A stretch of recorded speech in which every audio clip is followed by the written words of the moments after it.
India के सबसे अमीर तरीन आदमी अंबानी की अपने शहर जामनगर गुजरात में एक ऑयल रिफाइनरी है जो कि इस वक्त दुनिया की सबसे बड़ी ऑयल रिफाइनरी है, जिसकी वजह से वहाँ की आबो हवा खराब हो रही थी। उसका हल ये निकाला कि जामनगर के नवा में 600 एकड़ वीरान ज़मीन खरीद कर उसमें जदीद टेक्नोलॉजी के ज़रिए 37 आला इकसाम के आम के दरख्त लगाए जो कि बैरून मुल्क एक्सपोर्ट करने का इरादा था।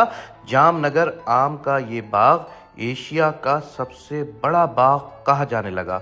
आम के इस बाग की वजह से जामनगर की फ़ज़ा सेहतमंद हो गई, मौसम में फ़र्क पड़ा और ज़ेरे ज़मीन पानी भी अच्छा हो गया।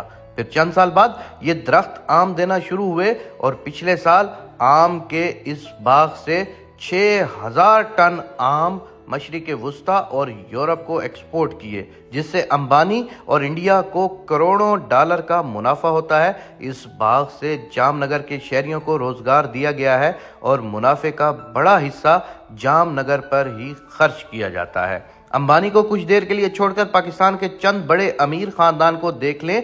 नवाज शरीफ का रायविंड, जाती उमरा, बिलावल और जरदारी का लाड़काना व नवाब शाह, मलिक रियाज का बहरिया टाउन, इस समेत दूसरे अरबपति लोगों के आबाई शहर की हालत और वहां उन अरबपतियों के अवामी फलाह के मंसूबे देख लें। दौलत का इस्तेमाल ये साबित करता है कि दौलतमंद की तरबियत कैसी हुई और दौलत हलाल से कमाई गई या हराम से। पाकिस्तान में अवाम की हालत बदलने की बजाय उन्हें मुस्तकिल अपना मोहताज बनाए रखने की प्लानिंग होती है। सिर्फ बेनज़ीर इनकम सपोर्ट प्रोग्राम को देखें तो हर माह खैरात देने की बजाय प्लानिंग से हर साल 10 लाख लोगों को कारोबार करवाया जा सकता था और इस तरह अब तक 1 करोड़ से ज़्यादा लोग गुर्बत से निकलकर खुशहाल हो चुके होते। सालाना 471 अरब रुपए कम नहीं होते।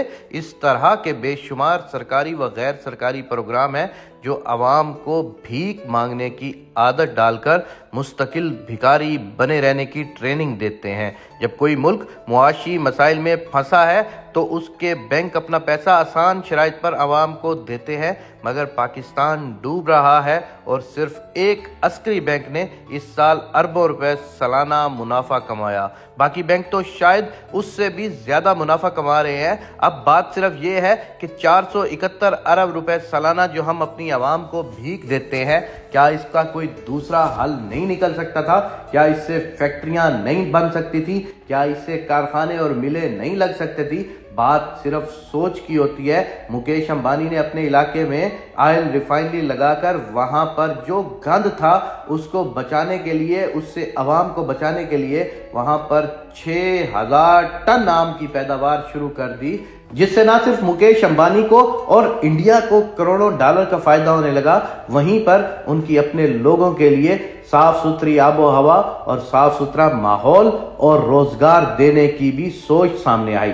अल्लाह तबारिक व तआला से ये दुआ है कि ऐ परवरदिगार, पाकिस्तान में भी कोई ऐसे हुक्मरान नाजिल फरमा कि जो गरीबों का सोच सके, जो इन गरीब आवाम का सोच सके और अपने मुल्क का बेहतर मुस्तकबिल सोच सके।